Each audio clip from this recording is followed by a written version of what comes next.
Hi, everybody. This is Marcia from What's Grief Amongst Friends. I've come to you today to speak to you about rebuilding your community. Now, I need to preface this by saying I am by no means a mental health care facilitator or do I have any degrees or anything like that. I am only speaking from my experiences and from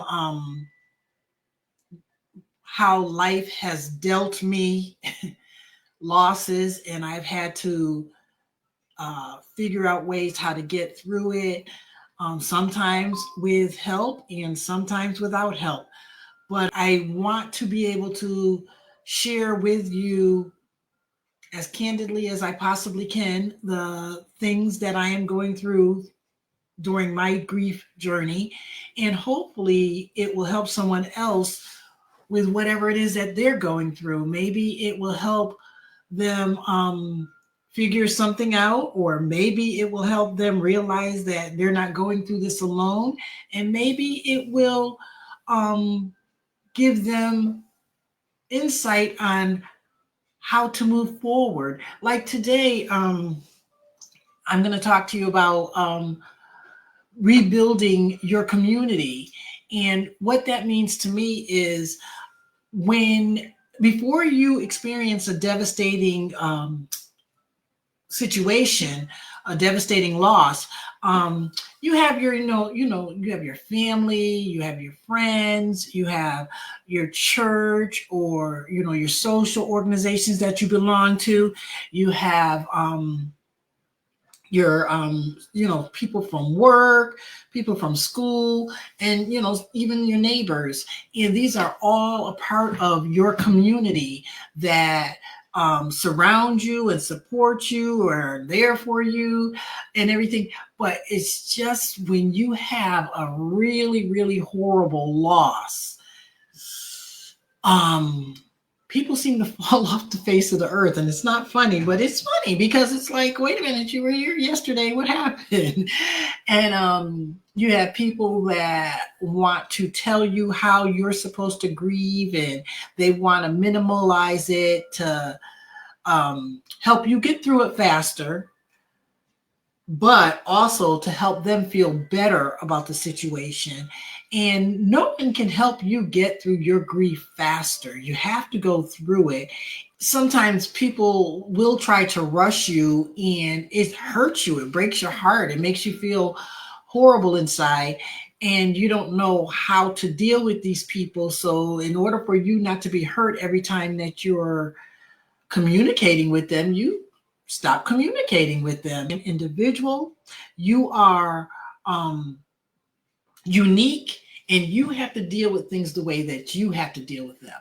And I also have to bring up a very dear person to me in my life who no matter what's going on, she's there. She's always, if I don't have the frame of mind to deal with it, she knows me well enough to help guide me through what it is that she thinks how she thinks I would want it. Not how she wants it, how she thinks I would want it.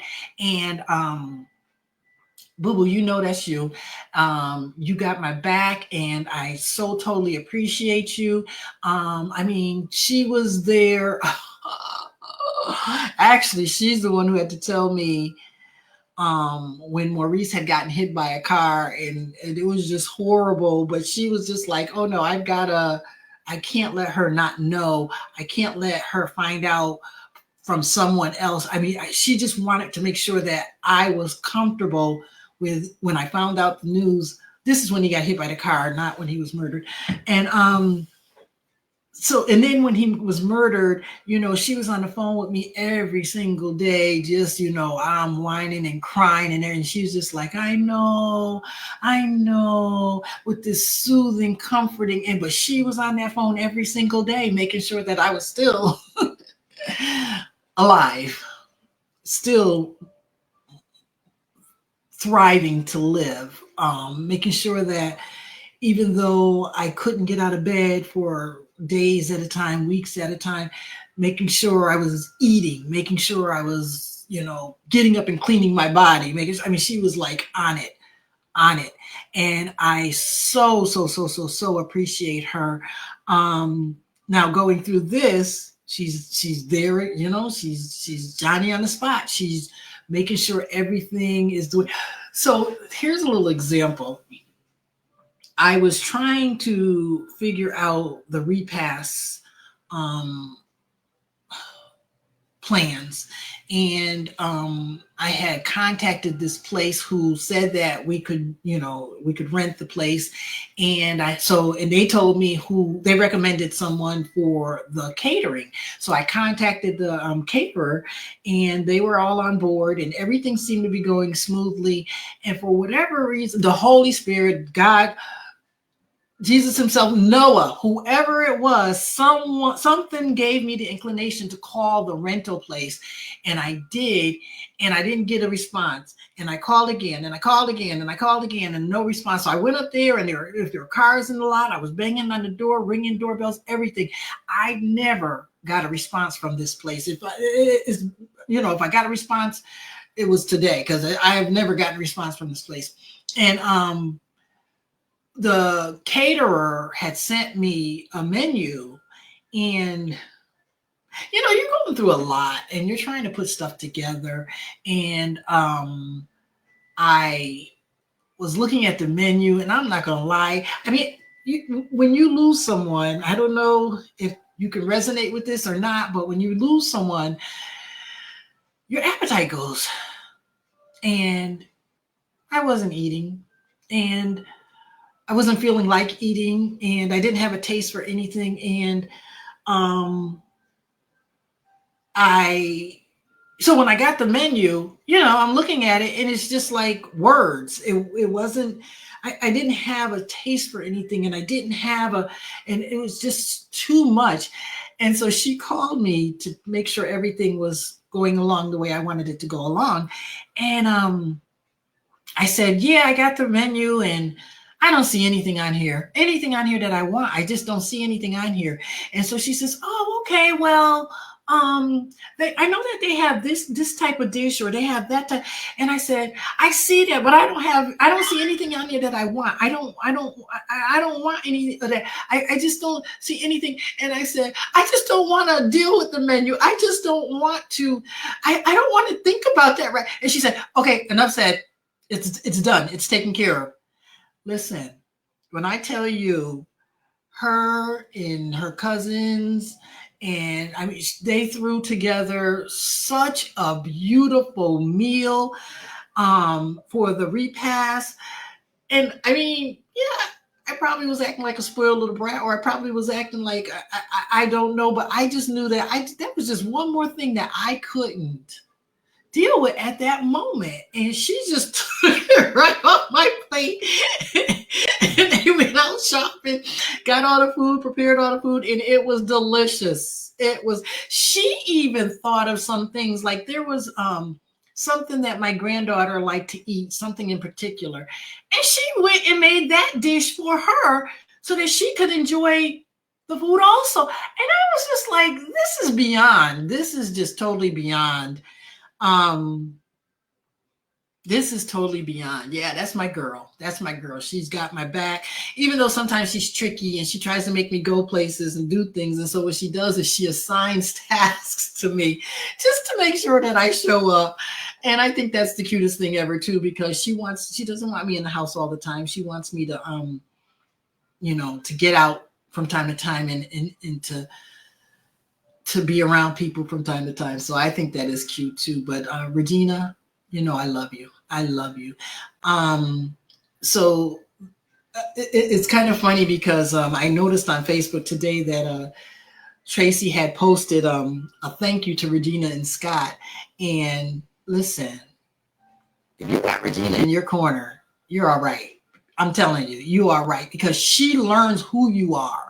And then she doesn't try to force her will on you. She tries to see what it is that you want and how you want it. And then she tries to make it go that way. And I just love that about her and about people in general.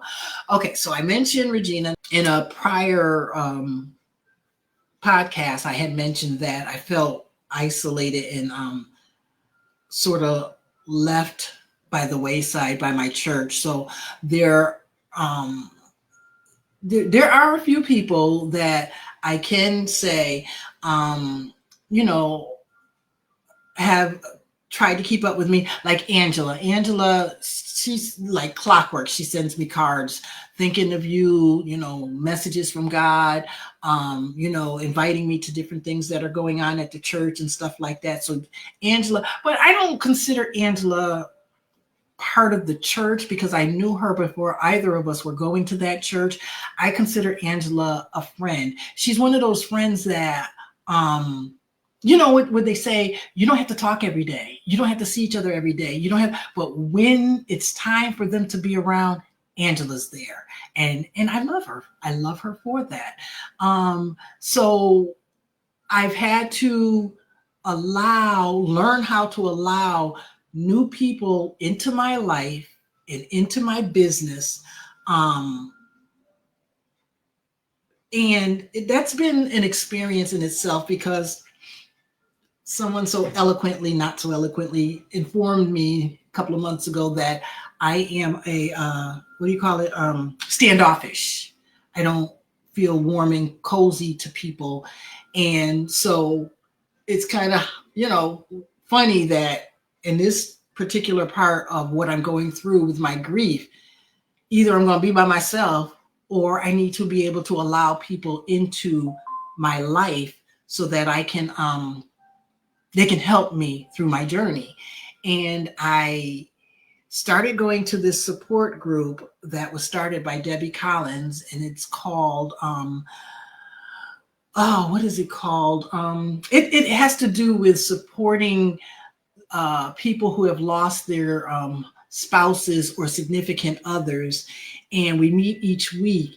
And right now there are 4 of us that are consistent, and we love, love, love each other. Now, I knew Debbie before this happened. For years, I've known Debbie. And she lost her husband, I want to say like 4 years ago. And so she's put this group together in order to help other people deal with their loss. And so the 4 of us are pretty awesome. I really think so, because we call on each other. We get together. Me and one of the ladies had went to the movies. Me and another lady had went to dinner. I'm always, talking to Debbie. She's always checking up on all of us and everything. And so the the mental health heads of the group who are helping us to deal with the grieving process, one of them is Della Blake, and she, awesome. Oh my goodness. So full of love and compassion. And I mean, when you're in her presence, when I'm in her presence, I feel hug. I mean, just being in her presence without her physically even touching me, I just feel hug. Oh my goodness. And then there's Nashawn. Oh, she's got such a great spirit, and she's so full of energy. And oh my God, don't put it on my heart, mark it to my brain. Your face is right there in my mind, but I just can't call your name. But you know who you are, and you are so full of the way that you lead us when it's, you're the head and the others 2 aren't there or whatever. It's just like, how do I put this? You give this sense of, okay, wow, you're growing so well. You're going, this is so awesome. But you like come backtrack to and point out the things that you see of how we're growing. And I can guarantee you, it's not something that any of us are seeing until you point it out. But you're able to lead us and watch us and then point out each thing that you see that we are progressing, we're growing. And I love that. I absolutely love that. I hate that I can't remember your name right this moment, but I love that. I think it's just, it just adds to the positivity that we need during this process.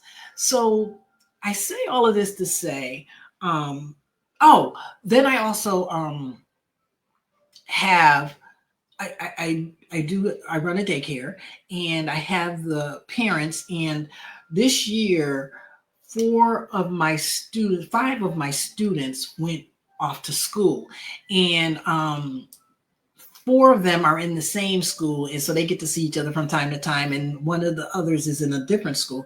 And so from time to time, I like to do something to get us all together again, and they love it. Like this, if not this past Saturday, I think it was this past Saturday, we went to see Moana 2, and all of them showed up, and all of them enjoyed it. And I mean, I just love seeing them, and I love seeing them around each other, because even though they're in the same school, they're not always able to see each other. And it's just such a wonderful feeling. Well, those kids came from wonderful parents. Wonderful parents. They have been totally supportive of me from day one. And I just love them so much. I love them. And it's amazing, because when I was having a bad day on the week before Thanksgiving, what do you mean? Each one of them reached out to me during that week for whatever reason. And every time I picked up the phone or texted or whatever, I was like, you guys felt it. You guys felt that I needed you. You felt that I was going through something, because it was amazing. It was amazing. And I have my Quincy man. Oh my God, my Quincy man. He called me. He was visiting some relatives, and I pick up the phone, and he's like, I want you. I want you. And I was like, oh my God. I said, well, you'll be home tomorrow. I will come and see you tomorrow. And of course I had to go over there and see him. And and then Oya, her mom sent a message saying, can we have a play date? Can we schedule a play date? And I'm like, oh my God, you know. And then Journey's mom had her call me to wish me a happy holiday. And I was like, oh my God, it's just amazing how I'm down and crying and just, can't get myself together. And almost all of these kids' parents reached out to me just to make sure, just to check, part of my community. They weren't there from the beginning of my time. They've come after. They were there while Noah was with us the last year of his life, and they did know him and stuff, but he's no longer here, but they still care for me. And that just blows my mind. I love it, love it, love it. I love it. So sometimes it's unfortunate, but and you can actually like Google it and everything. Why do people leave when you've lost a loved one? Where is the support when you've lost? And there are so many different articles and so many different websites that deal with it that let you know. And I'm not a mental health counselor, and I don't have any degrees in it or anything like that, but I'm going through it. And so I have to Google and I have to check out things. I went to the doctors last week, and she was, telling me, what I'm going through is normal, and I can't rush it. I just have to go through it. And it's unfortunate that it hurts so bad, but, talking about it will help. And it does. It really, really, really does help me. So yeah, I am in the process of allowing people into my world that help me, that are helping me to grow, that aren't rushing me, that are letting me unapologetically grieve. And It's awesome. God is sending me an awesome group of people, really. I mean, loving, caring. Like I said, when I'm around Della, all I feel is hugs. And she don't even have to touch me. It's just I feel the warmth and coziness. When I'm around my support group, I just love our dynamics. I love how well we get along. Okay, so there's Debbie, Alethea, oh my God, Velma, and me right now. We've had a couple of other people come. Unfortunately, they've come one or two times and then they haven't returned, but it's okay. We are great how we are, and we are open to other people coming. We'd love other people to come, but we get along really well, and I love it. I love it. I love it. I love it. It's such a huge help. We go, it's so funny because it's not funny. All of us belonged to churches went to before we had our loss, our significant loss. And none of us go to church. Debbie goes to church, but the rest of us don't go. We haven't returned to church. People at church don't seem to get, and I'm going to call you out right now, Tina. I'm going to call you out because you called me yesterday and your phone call meant the world to me. I can't even begin to tell you how much that phone call meant to me. And she just said, I have never lost a husband, but I have lost my mother. And I went through a period of time when my mother and her sister were so close, and my mother was at her house all the time, or she was at my mother's house all the time. And when I lost my mother, the pain was so incredible that I had a hard time being around my aunt. And my aunt felt like I disliked her. And I'm like, no, it has nothing to do with you. It's the fact that when I'm around you now, I see you, but my mother's not at your side. I'm at your house and I look and my mother's not coming around the corner. I'm, around. It just hurts to be in a setting where I knew she was there and she's not there. And I said, oh my God, you get me. You understand what it is I'm going through. So I didn't stop going to church because I had a falling out or I disliked anybody or anything like that. I stopped going to church because Noah was always at church, and Noah was always doing something around the church. And all the people loved Noah at the church. And it was hard to go there and see he wasn't there. It's bad enough I'm home and see him. He's not here. And then to go other places and to recognize that and realize that he isn't there. It's hard. It's hard. And I believe the only way people can see it for what it is to have that loss. And you don't wish that loss on anyone. I don't wish that loss on anyone. You can have family, friends, acquaintances, and everything that you were very close to. It was a very cohesive relationship and whatnot.